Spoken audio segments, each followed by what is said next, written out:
ದಿನದ ತರಗತಿಗೆ ಸ್ವಾಗತ. ಈ ದಿನ ಇತಿಹಾಸದ ಪ್ರಮುಖ ವಿಭಾಗವಾಗಿರ್ತಕ್ಕಂತಹ ರಾಜ್ಯಶಾಸ್ತ್ರ. ಈ ರಾಜ್ಯಶಾಸ್ತ್ರದಲ್ಲಿ ಅಧ್ಯಾಯ 4 ಜಾಗತಿಕ ಸಮಸ್ಯೆಗಳು ಹಾಗೂ ಭಾರತದ ಪಾತ್ರ. ಈ ಅಧ್ಯಾಯದ ಬಗ್ಗೆ ನಾವು ಈ ದಿನದ ತರಗತಿಯಲ್ಲಿ ತಿಳ್ಕೊಳ್ಳೋಣ. ಈ ಅಧ್ಯಾಯದಲ್ಲಿ ನಾವು ಯಾವ ಪ್ರಮುಖ ಅಂಶಗಳನ್ನ ತಿಳ್ಕೊಳ್ಬೇಕು? ಮೊದಲನೇದಾಗಿ ಮಾನವ ಹಕ್ಕುಗಳ ಸಂವಿಧಾನ ನಮಗೆ ನೀಡಿರುವಂತಹ ಹಕ್ಕುಗಳು, ಮಾನವನ ಹಕ್ಕುಗಳೇನಿದ್ದಾವಲ್ಲ, ಅವುಗಳ ನಿರಾಕರಣೆ ಆಗ್ತಾ ಇದೆಯಲ್ವಾ? ಇದು ಕೂಡ ನಮ್ಮ ಭಾರತ ಎದುರಿಸ್ತಾ ಇರ್ತಕ್ಕಂಥ ಒಂದು ಸಮಸ್ಯೆ. ಇದ್ರ ಬಗ್ಗೆ ಚರ್ಚೆ ಮಾಡಬೇಕು. ಹಾಗೇನೇ ಈ ದಿನ ದೇಶಗಳ ಮಧ್ಯೆ ಆಗ್ತಾ ಇರ್ತಕ್ಕಂತಹ ಘರ್ಷಣೆಗಳಿಗೆ ಕಾರಣವಾಗಿರ್ತಕ್ಕಂಥ ಈ ಶಸ್ತ್ರಾಸ್ತ್ರಗಳು, ಆ ಶಸ್ತ್ರಾಸ್ತ್ರಗಳ ಬಲಾಢ್ಯತೆ, ಇವುಗಳ ಪೈಪೋಟಿಯ ಬಗ್ಗೆ ತಿಳ್ಕೊಳ್ಬೇಕು. ಹಾಗೆ ಆರ್ಥಿಕ ಅಸಮಾನತೆ ಮತ್ತೆ ಜಾಗತಿಕ ಭಯೋತ್ಪಾದಕತೆ. ಈ 4 ಪ್ರಮುಖ ಅಂಶಗಳನ್ನು ಕುರಿತಾಗಿ ಈ ದಿನದ ಒಂದು ಅಧ್ಯಾಯದಲ್ಲಿ ನಾವು ತಿಳ್ಕೊಳ್ಬೇಕು. ಹೌದಾ? ಒಟ್ಟಾರೆ ಕೇವಲ ಇವತ್ತಿನ ದಿವಸದ ಚರ್ಚೆ ನಮ್ಮ ಭಾರತದ ಸಮಸ್ಯೆಗಳಿಗೆ ಮಾತ್ರ ಸೀಮಿತವಾಗಿದ್ದಲ್ಲ. ಇದು ಯಾವುದೇ ಒಂದು ನಿರ್ದಿಷ್ಟವಾದಂತಹ ಭೌಗೋಳಿಕ ಪ್ರದೇಶಕ್ಕೆ ಸೀಮಿತವಾದಂತಹ ಚರ್ಚೆ ಅಲ್ಲ, ಇಡೀ ಜಗತ್ತಿನ ಸಮಸ್ಯೆ. ಈ ಜಗತ್ತಿನ ಸಮಸ್ಯೆಗೆ ನಮ್ಮ ಭಾರತದ ಪಾತ್ರ ಏನು ಆ ಪರಿಹಾರಕ್ಕೆ ಅನ್ನೋದನ್ನ ಈ ದಿನದ ತರಗತಿಯಲ್ಲಿ ನಾವು ತಿಳ್ಕೊಳ್ತಾ ಇದ್ದೇವೆ. ಹೌದಾ? ಮಹಾಯುದ್ಧ ಆಯಿತು, 2 ಮಹಾಯುದ್ಧಗಳಾದವು. ಮೊದಲನೇ ಮಹಾಯುದ್ಧ ಆಯಿತು, ಆನಂತರ ದ್ವಿತೀಯ ಜಾಗತಿಕ ಯುದ್ಧ ಆಯಿತು. ಇವೆರಡರ ನಂತರ ಪ್ರಪಂಚದಲ್ಲಿ ಅನೇಕ ಬದಲಾವಣೆಗಳಾದವು. ಏನಾಯಿತು? ಬಹಳ ಪ್ರಮುಖವಾಗಿ ಅಲ್ಲಿಯವರೆಗೆ ಇದ್ದಂತಹ ವಸಾಹತುಶಾಹಿತ್ವ ಮತ್ತೆ ಸಾಮ್ರಾಜ್ಯಶಾಹಿತ್ವ ಇವೆರಡೂ ಕೂಡ ಏನಾದರೂ ಸಂಪೂರ್ಣವಾಗಿ ಪತನಗೊಂಡು ಹಳೆಯ ಜಗತ್ತಿನ ಬದಲಾವಣೆಯೊಂದಿಗೆ ನೂತನವಾದಂತಹ ಜಗತ್ತು ಹುಟ್ಟಿಕೊಳ್ಳುತ್ತದೆ. ಆ ನಿಟ್ಟಿನಲ್ಲಿ ಯುದ್ಧದ ನಂತರ ಒಂದು ವಿಶ್ವದ ಒಂದು ಸಂಸ್ಥೆ ಹುಟ್ಟಿಕೊಳ್ಳುತ್ತು, ಅದೇ ವಿಶ್ವಸಂಸ್ಥೆ. 1945ರಲ್ಲಿ UNO, ಸಂಯುಕ್ತ ರಾಷ್ಟ್ರ ಸಂಘ ಅಂತ ಹೇಳಿ ಕರೀತೀವಿ. 1945ರಲ್ಲಿ ಹುಟ್ಟಿಕೊಳ್ಳುತ್ತು. ಇದರ ಆರಂಭದೊಂದಿಗೆ ಒಂದು ಹೊಸ ಶಕೆ ಆರಂಭಗೊಳ್ಳುತ್ತದೆ. ಆದರೂ ಕೂಡ ಜಾಗತಿಕವಾಗಿ ನಾವು ಅನೇಕ ಸಮಸ್ಯೆಗಳನ್ನು ಎದುರಿಸಿದ್ದೀವಿ. ಹೌದಾ? ಅದರಲ್ಲಿ ಪ್ರಮುಖವಾಗಿರುವಂಥದ್ದು ಮಾನವ ಹಕ್ಕುಗಳ ನಿರಾಕರಣೆ ಆಗಿರ್ಬೋದು, ಆರ್ಥಿಕ ಅಸಮಾನತೆ ಆಗಿರ್ಬೋದು, ಶಸ್ತ್ರಾಸ್ತ್ರಗಳ ಪೈಪೋಟಿ ಆಗಿರ್ಬೋದು, ಅದರ ಜೊತೆಗೆ ಈ ವರ್ಣಭೇದ ನೀತಿ, ಭಯೋತ್ಪಾದಕತೆ ಇವೆಲ್ಲ ಹಲವಾರು ಸಮಸ್ಯೆಗಳು ಕೂಡ ನಮಗೆ ವಿಶ್ವಸಂಸ್ಥೆ ಬಂದರೂ ಕೂಡ, ಹುಟ್ಟಿಕೊಂಡ್ರೂ ಕೂಡ ಈ ಎಲ್ಲ ಸಮಸ್ಯೆಗಳು ಕೂಡ ಹಾಗೆಯೇ ಉಳಿದು ಇಡೀ ವಿಶ್ವ ಕುಟುಂಬದ ಓರ್ವ ಮುಂಚೂಣಿಯ ಸದಸ್ಯ ರಾಷ್ಟ್ರವಾಗಿ ಭಾರತ ಈ ಎಲ್ಲ ಜಾಗತಿಕ ಸಮಸ್ಯೆಗಳ ಪರಿಹಾರಕ್ಕಾಗಿ ಅನೇಕ ಪ್ರಯತ್ನವನ್ನು ಕೂಡ ಇವತ್ತು ನಾವು ಮಾಡ್ತಾ ಇದ್ದೇವೆ. ಮೊದಲನೇದಾಗಿ ಆ ನಿಟ್ಟಿನಲ್ಲಿ ಪ್ರಥಮವಾಗಿ ನಾವು ಎದುರಿಸ್ತಾ ಇರ್ತಕ್ಕಂತಹ ಒಂದು ಸಮಸ್ಯೆ ಅಂದರೆ ಮಾನವ ಹಕ್ಕುಗಳ ನಿರಾಕರಣೆ. ಮಾನವತಾವಾದಿಗಳು ಪ್ರತಿಯೊಬ್ಬನ ಜನ್ಮತಃ ಅಥವಾ ಹುಟ್ಟಿನಿಂದಲೇ ಬರ್ತಕ್ಕಂತಹ ಹಕ್ಕುಗಳ ಬಗ್ಗೆ ಪ್ರತಿಪಾದನೆಯನ್ನು ಮಾಡಿದ್ದಾರೆ.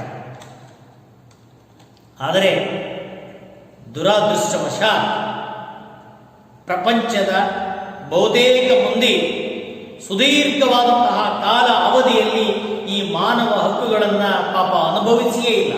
ತನಗೆ ಸಂವಿಧಾನ ಕೊಡಮಾಡಲ್ಪಟ್ಟಂತಹ ಹಕ್ಕುಗಳನ್ನು ಅನುಭವಿಸಿಯೇ ಇಲ್ಲ. ಅಂಥವರೆಲ್ಲ ಈ ಧರ್ಮ, ಜನಾಂಗ, ಲಿಂಗ, ಜಾತಿ, ವರ್ಣ, ಈ ರಾಷ್ಟ್ರೀಯತೆ ಈ ಎಲ್ಲವುಗಳನ್ನ ಕಾರಣವಾಗಿಸಿ ಅವರೆಲ್ಲರನ್ನೂ ಕೂಡ ಇವತ್ತು ನಾವು ಶೋಷಣೆ ಮಾಡ್ತಾ ಇರೋದನ್ನು ಕೂಡ ನೋಡ್ತಾ ಇದ್ದೇವೆ. ಪ್ರಸ್ತುತ ಜಗತ್ತಿನಲ್ಲಿ ಮಾನವ ಹಕ್ಕುಗಳನ್ನು ನಿರಾಕರಣೆ ಮತ್ತು ಶೋಷಣೆ ಇವತ್ತಿನವರೆಗೂ ಕೂಡ ನಾವು ನಡೆದಿರೋದನ್ನು ನೋಡಿದರೆ ನಮಗೆ ವಿಶ್ವಸಂಸ್ಥೆಯಂತಹ ದೊಡ್ಡ ಸಂಸ್ಥೆ, ನಮ್ಮ ದೇಶದಲ್ಲಿರ್ತಕ್ಕಂತಹ ಸಂವಿಧಾನಗಳು ಇವೆಲ್ಲ ಇದ್ರೂ ಕೂಡ ಈ ಶೋಷಣೆ ಇವತ್ತು ನಡೀತಾ ಇರೋದನ್ನು ನೋಡಿದ್ರೆ ಇಂಥವ್ರನ್ನ ಹೇಗೆ ಹೊರಗೆ ತೆಗೆದುಕೊಂಡು ಬರಬೇಕು, ಈ ಸಮಸ್ಯೆಯಿಂದ, ಶೋಷಣೆಯಿಂದ ತಪ್ಪಿಸಬೇಕು ಅನ್ನುವ ನಿಟ್ಟಿನಲ್ಲಿ ನಾವೆಲ್ಲರೂ ಕೂಡ ಯೋಚನೆ ಮಾಡಬೇಕು. 1776ರ ಅಮೆರಿಕ ಸ್ವಾತಂತ್ರ್ಯ ಯುದ್ಧ ಆಯಿತು. ಅಮೆರಿಕದಲ್ಲಿ ಸ್ವಾತಂತ್ರ್ಯಕ್ಕಾಗಿ ಯುದ್ಧ ಆಯಿತು 1776ರಲ್ಲಿ. 1789ರಲ್ಲಿ ಫ್ರಾನ್ಸ್ನಲ್ಲಿ ಒಂದು ಮಹಾಕ್ರಾಂತಿ ಆಯಿತು. ಅಲ್ಲಿನ ರಾಜ ಮಹಾರಾಜರುಗಳ ದಬ್ಬಾಳಿಕೆ, ಶೋಷಣೆಯನ್ನ ನೋಡಿ ಬೇಸತ್ತಿದ್ದ ಅಲ್ಲಿನ ಜನ ಏನು ಮಾಡಿದ್ರು, ಆ ಫ್ರಾನ್ಸ್ನ ರಾಜನ 16ನೇ ಲೂಯಿ, ಅವನ ಮೇಲೆ ಕ್ರಾಂತಿಯನ್ನು ಮಾಡೋದ್ರ ಮೂಲಕ, ಯುದ್ಧವನ್ನು ಮಾಡೋದ್ರ ಮೂಲಕ ಫ್ರಾನ್ಸ್ನಲ್ಲಿ ಒಂದು ಸ್ವತಂತ್ರ ಬಂತು. 1917ರಲ್ಲಿ ರಷ್ಯಾದಲ್ಲಿ ಆ ಜಾರ್ ದೊರೆಗಳ ಒಂದು ಶೋಷಣೆ, ದಬ್ಬಾಳಿಕೆಯಿಂದ ರಷ್ಯಾದಲ್ಲಿ ಕ್ರಾಂತಿ ಆಯಿತು. 20ನೇ ಶತಮಾನದ ಪ್ರಥಮಾರ್ಧದಲ್ಲಿ, 20ನೇ ಶತಮಾನದ ಪ್ರಾರಂಭದಲ್ಲಿ ಭಾರತ ಮತ್ತು ಇನ್ನಿತರ ರಾಷ್ಟ್ರಗಳ ಸ್ವಾತಂತ್ರ್ಯ ಹೋರಾಟ ಬೆಳೀತಾ ಬಂತು. ಇವೆಲ್ಲ ಒಂದು ರೀತಿ ಮಾನವ ಹಕ್ಕುಗಳ ಹೋರಾಟಕ್ಕೆ ಒಂದು ರೀತಿ ಪುಷ್ಟಿಯನ್ನ ತಂದುಕೊಟ್ಟಂಥವು ಎಲ್ಲ ಹೋರಾಟಗಳು. ಇವುಗಳಿಂದ ಜಾಗತಿಕ ಮಾನವ ಹಕ್ಕುಗಳ ಘೋಷಣೆಯನ್ನ, ಮಾನವ ಹಕ್ಕುಗಳ ರಕ್ಷಣೆಯ ಇತಿಹಾಸದಲ್ಲಿ ಒಂದು ಪ್ರಮುಖ ಮೈಲುಗಲ್ಲುಗಳಾಗಿ ನಾವು ಗುರುತಿಸಲಾಗಿದೆ. ಅಂತಾರಾಷ್ಟ್ರೀಯ ತಜ್ಞರುಗಳಿಂದ ರಚಿಸಲ್ಪಟ್ಟಿರತಕ್ಕಂತಹ ಒಂದು ಮಾನವ ಹಕ್ಕುಗಳ ಒಂದು ಪರಿಕಲ್ಪನೆಯನ್ನು 1948ರಲ್ಲಿ ಡಿಸೆಂಬರ್ ತಿಂಗಳಲ್ಲಿ 10ನೇ ತಾರೀಕು ನೆನಪಿಟ್ಟುಕೊಳ್ಳಬೇಕು. 1948 ಡಿಸೆಂಬರ್ 10ನೇ ತಾರೀಕು ವಿಶ್ವಸಂಸ್ಥೆ ಸಾಮಾನ್ಯ ಸಭೆಯಲ್ಲಿ ಈ ಮಾನವ ಹಕ್ಕುಗಳ ಬಗ್ಗೆ ಒಂದು ಸಭೆಯನ್ನ ಮಾಡಿದೆ. ಸಾಮಾನ್ಯ ಸಭೆಯು ಮಾನವ ಹಕ್ಕುಗಳನ್ನು ಸಂರಕ್ಷಿಸತಕ್ಕಂಥ ಮತ್ತು ಹೊಣೆಗಾರಿಕೆಯನ್ನ ಯಾರಿಗೆ ನೀಡಿದರು? ವಿಶ್ವಸಂಸ್ಥೆಯ ಪ್ರತಿಯೊಂದು ಸದಸ್ಯ ರಾಷ್ಟ್ರಗಳು ಕೂಡ ಕಡ್ಡಾಯವಾಗಿ ಮಾನವ ಹಕ್ಕುಗಳನ್ನು ರಕ್ಷಣೆ ಮಾಡಬೇಕು ಅನ್ನುವ ಒಂದು ನಿರ್ದೇಶನವನ್ನು ವಿಶ್ವಸಂಸ್ಥೆ ನೀಡಿತು. ಈ ರೀತಿಯಾದಂತಹ ನಿರ್ದೇಶನ ಪಡೆದಂತಹ ಸದಸ್ಯ ರಾಷ್ಟ್ರಗಳು ಮಾನವ ಹಕ್ಕುಗಳ ಸಂರಕ್ಷಣೆಯನ್ನು ಮಾಡುವುದಕ್ಕೆ ಪೂರಕವಾಗಿರ್ತಕ್ಕಂತಹ ಒಂದು ಮಾರ್ಗಸೂಚಿಗಳನ್ನು ವಿಶ್ವಸಂಸ್ಥೆಯ ಮಾನವ ಹಕ್ಕುಗಳ ಘೋಷಣೆಯಲ್ಲಿ ಇವತ್ತು ನೀಡಿರುವುದನ್ನು ನಾವು ನೋಡುತ್ತೇವೆ. ಈ ಮಾರ್ಗಸೂಚಿಗಳನ್ನು ಮುಖ್ಯವಾಗಿ 30 ಕಲಂಗಳಲ್ಲಿ ತಿಳಿಸಲಾಗಿದೆ. ಏನೆಲ್ಲ ಮಾನವ ಹಕ್ಕುಗಳನ್ನು ಹೇಗೆ ರಕ್ಷಣೆ ಮಾಡಬೇಕು ಅನ್ನುವ ನಿರ್ದೇಶನ ಬಗ್ಗೆ 30 ಕಲಂಗಳಲ್ಲಿ ತಿಳಿಸಲಾಗಿದೆ. ಉದಾಹರಣೆಗೆ, ಪ್ರತಿಯೊಬ್ಬ ವ್ಯಕ್ತಿ ಹುಟ್ಟಿನಿಂದಲೇ ಸ್ವಾತಂತ್ರ್ಯ. ಯಾವ ವ್ಯಕ್ತಿಯ ಸ್ವಾತಂತ್ರ್ಯವನ್ನು ಕೂಡ ಯಾರೂ ಕಸಿದುಕೊಳ್ಳುವುದಿಲ್ಲ. ಸಮಾನತೆ ಮತ್ತು ಘನತೆಯನ್ನ ಪ್ರತಿಯೊಬ್ಬ ವ್ಯಕ್ತಿಯೂ ಕೂಡ ಹೊಂದಿದ್ದಾನೆ. ಜೀವಿಸುವಂತಹ ಸ್ವಾತಂತ್ರ್ಯ ಮತ್ತು ವೈಯಕ್ತಿಕ ಭದ್ರತೆಯನ್ನು ಕೂಡ ಹೊಂದಿರುವಂಥದ್ದು. ಗುಲಾಮಗಿರಿ ಪದ್ಧತಿಯ ನಿಷೇಧವನ್ನು, ಮಹಿಳಾ ಶೋಷಣೆಯಿಂದ ಮುಕ್ತಗೊಳಿಸತಕ್ಕಂತಹ ಅನೇಕ ವಿಚಾರಗಳನ್ನು ನಾವು ಈ 30 ಕಾಲಂಗಳಲ್ಲಿ ನಾವು ಅದನ್ನು ಅಭ್ಯಾಸ ಮಾಡಬಹುದು. ಸಾರ್ವತ್ರಿಕ ಮಾನವ ಹಕ್ಕುಗಳನ್ನು ಭಾರತ ನಿರಂತರ ಪ್ರತಿಪಾದನೆಯನ್ನು ಮಾಡ್ತಾನೆ ಬಂದಿದೆ. ಭಾರತ ಸಂವಿಧಾನದಲ್ಲಿ ಸಂವಿಧಾನದ 3ನೇ ಭಾಗದಲ್ಲಿ 12ರಿಂದ 35ರವರೆಗಿನ ವಿಧಿಗಳ ಅಡಿಯಲ್ಲಿ ಮೂಲಭೂತ ಹಕ್ಕುಗಳನ್ನು ನಮೂದಿಸಿದೆ. ಅದರ ಜೊತೆಗೆ ಈ ವಿಚಾರದ ಬಗ್ಗೆ ಅನೇಕ ಅಂಶಗಳನ್ನು ಇದರ ಮೂಲಕ ಬೆಳಕನ್ನು ಚೆಲ್ತಕ್ಕಂಥ ಕೆಲಸವನ್ನು ಮಾಡಿದೆ. ವಿಶ್ವಸಂಸ್ಥೆಯ ಸಾಮಾನ್ಯ ಸಭೆಯಲ್ಲಿಯೂ ಕೂಡ ಇಡೀ ವಿಶ್ವದಾದ್ಯಂತ ಮಾನವ ಹಕ್ಕುಗಳ ಹಕ್ಕುಗಳು ಸುರಕ್ಷಿತವಾಗಿರಬೇಕು ಅನ್ನೋದನ್ನ ಭಾರತ ಇವತ್ತಿಗೂ ಕೂಡ ಸಮರ್ಥಿಸ್ತಾ ಬಂದಿರೋದನ್ನು ನೋಡ್ತೇವೆ. ಮಾನವ ಹಕ್ಕುಗಳ ಶೋಷಣೆಗೆ ಸಂಬಂಧಪಟ್ಟಂತೆ 1966ರಲ್ಲಿ ವಿಶ್ವಸಂಸ್ಥೆಯು ತನ್ನ ಸದಸ್ಯ ರಾಷ್ಟ್ರಗಳೊಂದಿಗೆ ಒಂದು ಸಭೆಯನ್ನು ಕರೆಯುತ್ತೆ. ಆ ಸಭೆಯನ್ನು ನಡೆಸಿ ಪ್ರತಿಯೊಂದು ರಾಷ್ಟ್ರಗಳು ಕೂಡ ಮಾನವ ಹಕ್ಕುಗಳ ರಕ್ಷಣೆಗೆ ಬದ್ಧವಾಗಿರಬೇಕು ಅಂತ ಹೇಳಿ ಎಲ್ಲರಿಗೂ ಕೂಡ ಕಡಾಖಂಡಿತವಾದಂತಹ ಸೂಚನೆಯನ್ನು ಕೂಡ ನೀಡುತ್ತೆ. ಇದರ ಪರಿಣಾಮವಾಗಿ ಮಾನವ ಹಕ್ಕುಗಳ ಸಂರಕ್ಷಣೆಗಾಗಿ ಅಂತಾರಾಷ್ಟ್ರೀಯ ಮಟ್ಟದಲ್ಲಿ ಮಾನವ ಹಕ್ಕುಗಳ ಆಯೋಗವನ್ನು ರಚನೆ ಮಾಡ್ತಾರೆ. ಅದಕ್ಕೆ ಪೂರಕವಾಗಿ ಭಾರತದಲ್ಲಿ ರಾಷ್ಟ್ರೀಯ ಮಾನವ ಹಕ್ಕುಗಳ ಆಯೋಗ ರಚನೆ ಆಗುತ್ತೆ. ಇಡೀ ವಿಶ್ವದಲ್ಲೇ ಒಂದು ಮಾನವ ಹಕ್ಕುಗಳ ಆಯೋಗ ಆದರೆ ಪ್ರತಿ ಸದಸ್ಯ ರಾಷ್ಟ್ರಗಳಲ್ಲೂ ಕೂಡ ಒಂದೊಂದು ಮಾನವ ಹಕ್ಕುಗಳ ಆಯೋಗ ರಚನೆ ಆಗುತ್ತೆ. ಜೊತೆಗೆ ರಾಷ್ಟ್ರೀಯ ಮಹಿಳಾ ಆಯೋಗ ರಚನೆ ಆಗುತ್ತೆ, ರಾಷ್ಟ್ರೀಯ ಪರಿಶಿಷ್ಟ ಜಾತಿ ಆಯೋಗ, ರಾಷ್ಟ್ರೀಯ ಪರಿಶಿಷ್ಟ ವರ್ಗ ಪಂಗಡಗಳ ಆಯೋಗ, ಹಿಂದುಳಿದ ವರ್ಗ ಹಾಗೂ ಅಲ್ಪಸಂಖ್ಯಾತ ವರ್ಗದ ರಾಷ್ಟ್ರೀಯ ಆಯೋಗ, ಈ ರೀತಿ ಅನೇಕ ಆಯೋಗಗಳು ಕೂಡ ರಚನೆ ಆಗುತ್ತೆ. ಇವೆಲ್ಲ ಕಾರಣ ಒಟ್ಟಾರೆ ಎಲ್ಲರ ಮಾನವ ಹಕ್ಕುಗಳನ್ನು ರಕ್ಷಣೆ ಮಾಡೋದೇ ಆಗಿದೆ. ಹೇಗೆ ಒಂದು ದೇಶದಲ್ಲಿ ಎಲ್ಲ ಆಯೋಗಗಳು ರಚನೆ ಆದೋ ಅದೇ ರೀತಿ ರಾಜ್ಯ ಮಟ್ಟದಲ್ಲಿಯೂ ಕೂಡ ರಾಜ್ಯದಲ್ಲಿ ಮಾನವ ಹಕ್ಕುಗಳ ರಾಜ್ಯ ಮಾನವ ಹಕ್ಕುಗಳ ಆಯೋಗ, ರಾಜ್ಯ ಮಹಿಳಾ ಆಯೋಗ, ಹೌದಾ? ಸೊ ಇನ್ನೂ ಅನೇಕ ರಾಜ್ಯ ಮಟ್ಟದ ಅನೇಕ ಮಾನವ ಹಕ್ಕುಗಳ ರಕ್ಷಣೆ ಮಾಡತಕ್ಕಂತಹ ನಿಲುವಿನಲ್ಲಿ ಅನೇಕ ಆಯೋಗಗಳು ಕೂಡ ರಚನೆ ಆದವು, ಹೌದಾ? ಸೊ ಇಷ್ಟೆಲ್ಲ ನಮ್ಮ ಭಾರತ ಈ ಜಾಗತಿಕ ಸಮಸ್ಯೆ ಆಗಿರ್ತಕ್ಕಂತಹ ಮಾನವ ಹಕ್ಕುಗಳ ನಿರಾಕರಣೆಗೆ ಏನೆಲ್ಲ ನಿರಾಕರಣೆಯನ್ನು ಮಾಡಬಾರ್ದು, ಅದನ್ನು ತಡೆಯಲಿಕ್ಕೆ ಏನೆಲ್ಲ ಪ್ರಯತ್ನವನ್ನು ಮಾಡಬೇಕು, ಭಾರತ ಏನೇನು ಕ್ರಮ ಕೈಗೊಂಡಿದೆ ಅನ್ನೋದ್ರ ಬಗ್ಗೆ ನಾವು ಇವತ್ತು ಚರ್ಚೆಯನ್ನು ಮಾಡಿದೆ. ಸೊ ಅದೇ ರೀತಿ ಮತ್ತೊಂದು ಜಾಗತಿಕ ಸಮಸ್ಯೆ ಯಾವುದು? ಶಸ್ತ್ರಾಸ್ತ್ರಗಳ ಪೈಪೋಟಿ, ಹೌದಾ? ಸೊ ಇದು ಕೂಡ ಬಹಳ ಪ್ರಮುಖವಾದಂತಹ ಒಂದು ಜಾಗತಿಕ ಸಮಸ್ಯೆ. ನೋಡಿ, ಒಂದು ಬಹಳ ಪ್ರಸಿದ್ಧವಾದಂತಹ ಮಾತಿದೆ. ಏನು? ಈ ಅಣ್ವಸ್ತ್ರ ಯುಗದಲ್ಲಿ ನಾವು ಯುದ್ಧವನ್ನ ಕೊನೆಗಾಣಿಸಬೇಕು, ಇಲ್ಲ ಆದರೆ ಯುದ್ಧ ನಮ್ಮನ್ನ ಕೊನೆಗಾಣಿಸಬೇಕು. ಎಷ್ಟು ಸತ್ಯವಾದ ಮಾತು, ಹೌದಾ? ಈ ಒಂದು ಶಸ್ತ್ರಾಸ್ತ್ರಗಳ ಪೈಪೋಟಿಯಲ್ಲಿ ಏನಾಗ್ತಿದ್ದೇವೆ ನಾವಿವತ್ತು? ನಮ್ಮನ್ನ ನಾವೇ ಸಾಯಿಸಿಕೊಡ್ತಾ ಇದ್ದೇವೆ, ಹೌದಾ? ಸೊ ಈ ಶಸ್ತ್ರಾಸ್ತ್ರಗಳ ಪೈಪೋಟಿಯಲ್ಲಿ ಏನಾಗ್ತಾ ಇದ್ದೇವೆ? ಯುದ್ಧದಲ್ಲಿ ನಾವು ಯುದ್ಧವನ್ನ ಕೊನೆಗೆ ಸಾಕು, ಇನ್ನು ಮೇಲೆ ಯುದ್ಧ ಬೇಡ, ಶಾಂತಿ ಅಂತ ಹೇಳಿ ಎಲ್ಲರೂ ನಿರ್ಧಾರ ಮಾಡಬೇಕು. ಒಂದು, ಇಲ್ಲ ಆ ಯುದ್ಧಗಳಿಂದ ನಾವೇ ಸಾಯ್ಬೇಕು. ಎರಡು, ಹೌದಾ? ಸೊ ಈ ಒಂದು ಜಾಗತಿಕವಾದಂತಹ ಒಂದು ಮಾತು ಬಹಳ ಪ್ರಸಿದ್ಧವಾಗಿರೋದನ್ನು ನಾವು ಕೂಡ ಇದರ ತಿರುಳನ್ನು ಅರ್ಥ ಮಾಡಿಕೊಂಡು ನಾವು ಹೇಗೆ ಬದುಕಬೇಕು ಅನ್ನೋದನ್ನ ತಿಳ್ಕೊಳ್ಬೇಕು. ಪ್ರಚಲಿತ ಜಗತ್ತಿನಲ್ಲಿ ಶಸ್ತ್ರಾಸ್ತ್ರಗಳ ಪೈಪೋಟಿ ಒಂದು ಭಯಾನಕವಾದಂತಹ ಒಂದು ವಿದ್ಯಮಾನ. ನಿಶಸ್ತ್ರೀಕರಣ ಅಂದರೆ ಯಾವುದೇ ಶಸ್ತ್ರಗಳನ್ನ ಬಳಸದೇನೆ, ಅಂದರೆ ವಿಶ್ವದ ಇಂದಿನ ಹಾಗೂ ಮುಂದಿನ ಉಳಿವಿಗೆ ಅತ್ಯಗತ್ಯವಾಗಿ ನಾವು ಶಸ್ತ್ರಾಸ್ತ್ರಗಳನ್ನು ತ್ಯಜಿಸ್ತಕ್ಕಂತಹ ಒಂದು ನಿಲುವನ್ನು ತೆಗೆದುಕೊಳ್ಳಬೇಕು. ಶಸ್ತ್ರಾಸ್ತ್ರಗಳ ತೀವ್ರವಾದಂತಹ ಈ ಪೈಪೋಟಿಯನ್ನು ನಿಲ್ಲಿಸಲಿಕ್ಕೆ ಒಂದೇ ಒಂದು ಆಯುಧ, ಅದೇ ನಿಶಸ್ತ್ರೀಕರಣ, ಹೌದಾ? ಸೊ ಇದು ಒಂದು ಬಿಟ್ಟರೆ ಬೇರೆ ಇನ್ಯಾವ ದಾರಿಯೂ ಕೂಡ ಇಲ್ಲ. ಹಾಗಾದ್ರೆ ನಿಶಸ್ತ್ರೀಕರಣ ಅಂದರೆ ಒಟ್ಟಾರೆ ಏನಂತ ಹೇಳ್ಬೋದು ನಾವು? ನಿಶಸ್ತ್ರೀಕರಣ ಎಂದರೇನು? ನಿಶಸ್ತ್ರೀಕರಣ ಎಂದರೆ ನಿರ್ದಿಷ್ಟ ಅಥವಾ ಎಲ್ಲ ಶಸ್ತ್ರಾಸ್ತ್ರಗಳನ್ನ ಹಂತ ಹಂತವಾಗಿ ಕಡಿತಗೊಳಿಸ್ತಕ್ಕಂತಹ ಅಥವಾ ಸಂಪೂರ್ಣ ಇಲ್ಲವಾಗಿಸ್ತಕ್ಕಂತಹ ಒಂದು ಪ್ರಕ್ರಿಯೆಯೇ ಏನು? ನಿಶಸ್ತ್ರೀಕರಣ, ಹೌದಾ? ಸೊ ಈ ಎಲ್ಲ ಅನಿಷ್ಟಗಳನ್ನು ದೂರವಿರಿಸತಕ್ಕಂತಹ ದೃಷ್ಟಿಯಿಂದ ನಿಶಸ್ತ್ರೀಕರಣ ಪ್ರಚಲಿತ ಜಗತ್ತಿನ ಅವಶ್ಯಕತೆ ಅನ್ನುವುದಾಗಿ ನಾವೆಲ್ಲರೂ ಕೂಡ ಭಾವಿಸುತ್ತೇವೆ. ಅದೇ ರೀತಿ ಶಸ್ತ್ರಾಸ್ತ್ರಗಳು ಹಾಗೂ ಮದ್ದು ಗುಂಡುಗಳಾಗಿರ್ಬೋದು, ಇವೆಲ್ಲವೂ ಕೂಡ ಒಂದು ರೀತಿ ಆರ್ಥಿಕವಾಗಿ ಮತ್ತು ಅನಗತ್ಯ ನಷ್ಟದಾಯಕ ಅನ್ನೋದು ಕೂಡ ನಾವು ಮರೆಯಬಾರದು.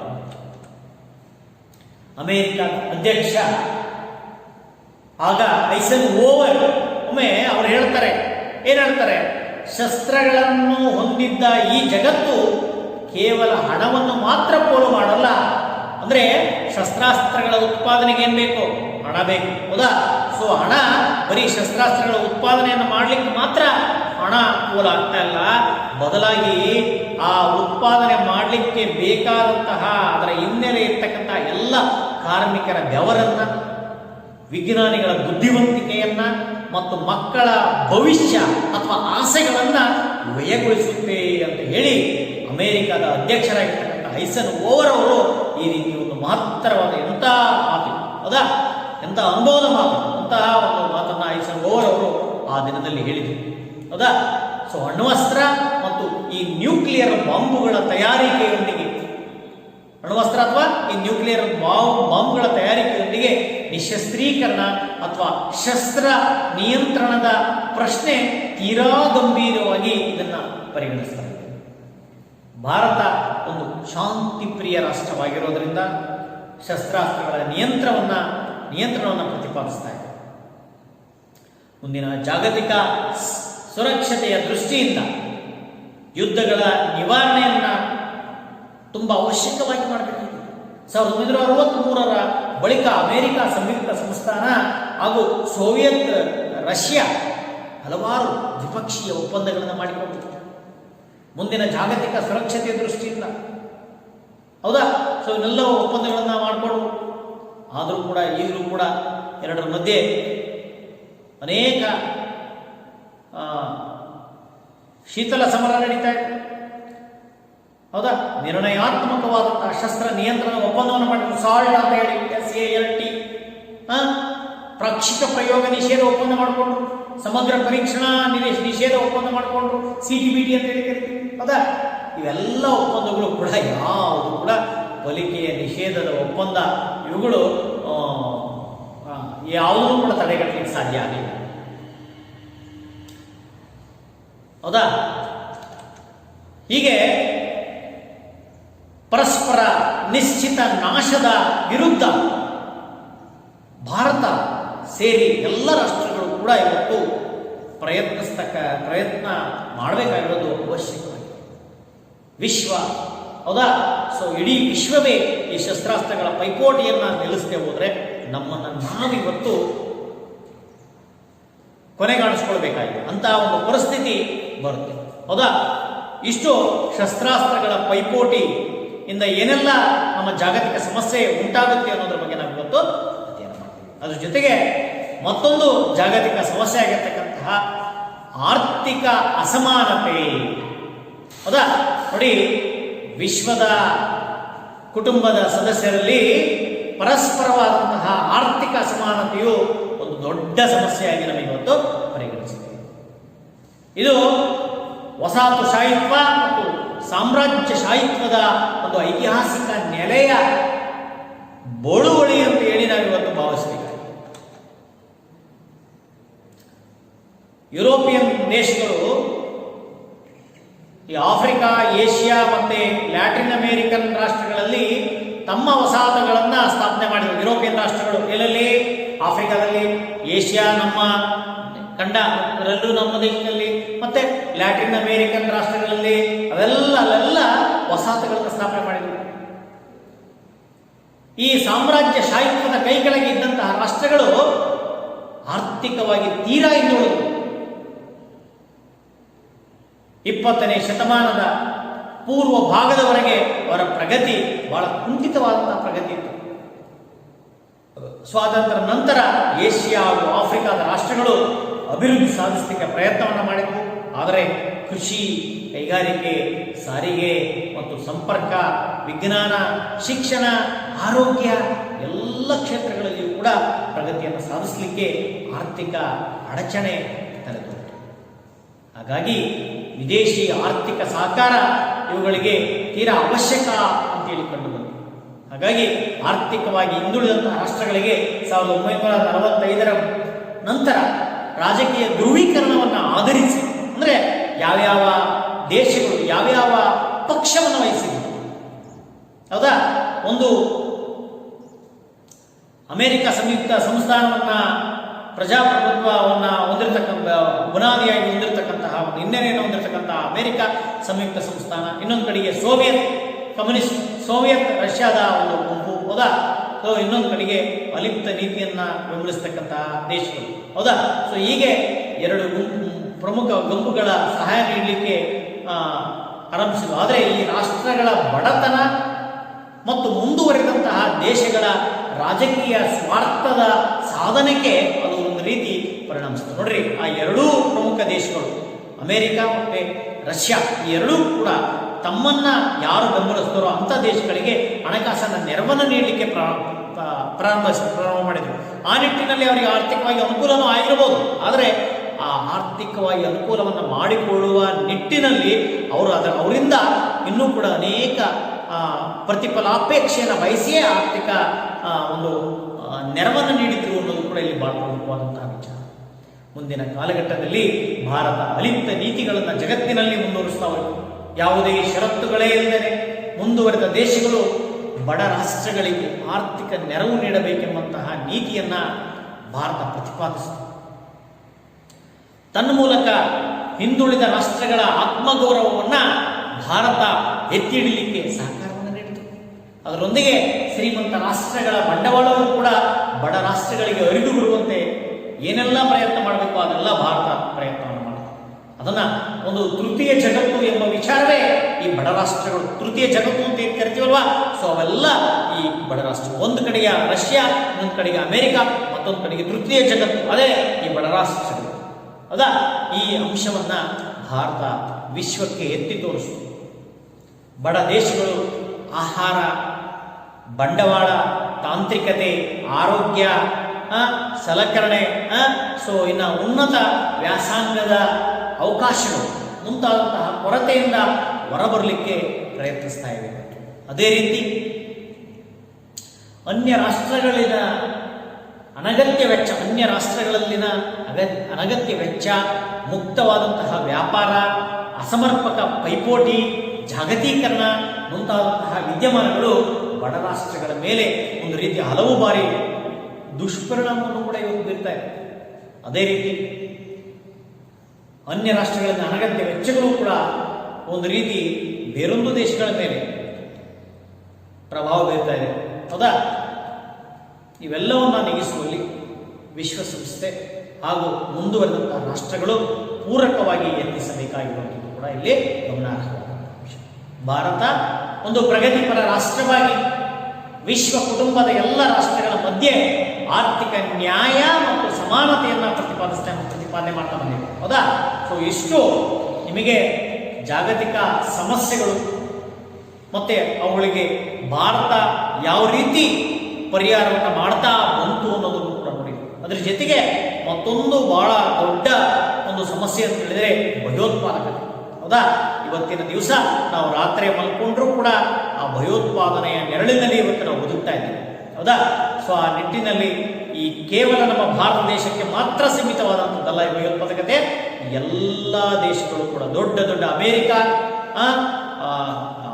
ಯಾವುದು ರಷ್ಯಾ, ಹೌದಾ, ಫ್ರಾನ್ಸ್, ಎಲ್ಲ ದೇಶಗಳು ಕೂಡ ಭಯೋತ್ಪಾದಕತೆಯನ್ನು ನಲಿಗೆ ಹೋಗಿವೆ. ಅದಕ್ಕೋಸ್ಕರ ಭಾರತ ವಿಶ್ವಸಂಸ್ಥೆಯಲ್ಲಿ ಯಾರು ಭಯೋತ್ಪಾದಕತೆಯ ವಿರುದ್ಧ ಹೋರಾಡ್ತಾರೋ ಅಂತಹ ದೇಶಗಳಿಗೆ ಸಂಪೂರ್ಣವಾದಂತಹ ಬೆಂಬಲವನ್ನು ಕೊಡ್ತಾ ಇದೆ. ಹೌದಾ? ಆ ನಿಟ್ಟಿನಲ್ಲಿ ಪಾಕಿಸ್ತಾನ ಅನೇಕ ರೀತಿಯಾದಂತಹ ಭಯೋತ್ಪಾದಕತೆಯನ್ನು ನಾವು ನಡೆಸಿರೋದನ್ನು ನೋಡ್ತೇವೆ. ಹೌದಾ? ಆನಂತರ ಅಮೆರಿಕಾದಲ್ಲಿ, ಹೌದಾ, WTO ಬಿಲ್ಡಿಂಗ್ ಅನ್ನ ಯಾವ ರೀತಿ ಅದನ್ನ ನಾಶ ಮಾಡಿದರು. ಭಾರತದಲ್ಲಿ ತಾಜ್ ಹೋಟೆಲ್ ಮೇಲೆ ಬಾಂಬ್ ದಾಳಿ ಮಾಡಿದರು. ಹೌದಾ? ರೈಲ್ವೆ ನಿಲ್ದಾಣ ಮೇಲೆ ಬಾಂಬ್ ಸ್ಫೋಟವನ್ನು ಮಾಡಿದರು. ಹೌದಾ? ಈ ರೀತಿ ಅನೇಕ ಭಯೋತ್ಪಾದನಾ ಅಂಶಗಳು ಕೂಡ ನಮ್ಮ ಭಾರತಕ್ಕೆ ನಮ್ಮ ದೊಡ್ಡ ಸಮಸ್ಯೆ ಆಗಿದೆ. ಕೇವಲ ಭಾರತಕ್ಕಷ್ಟೇ ಅಲ್ಲ, ಈ ಜಗತ್ತಿಗೆ ಸಮಸ್ಯೆ ಆಗಿರೋದನ್ನು ನಾವು ನೋಡ್ತಾ ಇದ್ದೇವೆ. ಹೌದಾ? ಅದಕ್ಕೋಸ್ಕರ ಭಾರತ ವಿಶ್ವಸಂಸ್ಥೆಯ ಮಟ್ಟದಲ್ಲಿ ಭಯೋತ್ಪಾದಕತೆಯನ್ನು ವಿರೋಧಿಸ್ತಕ್ಕಂತಹ ಯಾವೆಲ್ಲ ದೇಶಗಳಿದಾವೋ ಆ ಎಲ್ಲ ದೇಶಗಳಿಗೂ ಕೂಡ ತನ್ನ ಎಲ್ಲ ರೀತಿಯಾದಂತಹ ಬೆಂಬಲವನ್ನು ಭಾರತ ಇವತ್ತು ಕೊಡ್ತಾ ಇದೆ. ಹೌದಾ? ಸೊ ಇಷ್ಟು ನಮ್ಮ ಜಾಗತಿಕ ಸಮಸ್ಯೆಗಳು ಮತ್ತೆ ಆ ಜಾಗತಿಕ ಸಮಸ್ಯೆಗಳಿಗೆ ಏನೆಲ್ಲ ಪರಿಹಾರ ಇದೆ ಅನ್ನೋದ್ರ ಬಗ್ಗೆ ನಾವು ಈ ದಿನದ ತರಗತಿಯಲ್ಲಿ ಚರ್ಚೆಯನ್ನು ಮಾಡಿದ್ದೇವೆ. ಹೌದಾ?